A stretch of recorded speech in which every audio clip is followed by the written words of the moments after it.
SIM card काढताय तर थोडं थांबा, कारण फोनमधून सिम कार्ड काढताच तुमचं व्हॉट्सअप आता बंद होणार आहे।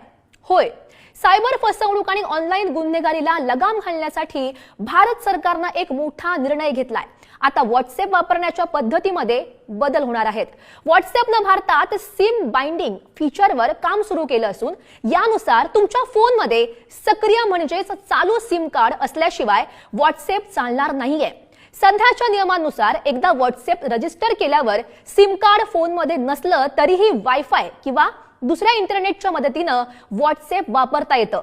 मात्र नवीन अपडेटच्या नंतर व्हॉट्सअप केवळ त्याच फोनमध्ये चालेल ज्यामध्ये नोंदणीकृत सिम कार्ड प्रत्यक्षरित्या उपलब्ध असेल।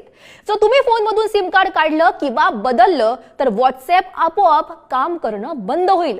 दूरसंचार विभागाने सायबर ठग आणि बनावट नंबरच्या माध्यमातून जी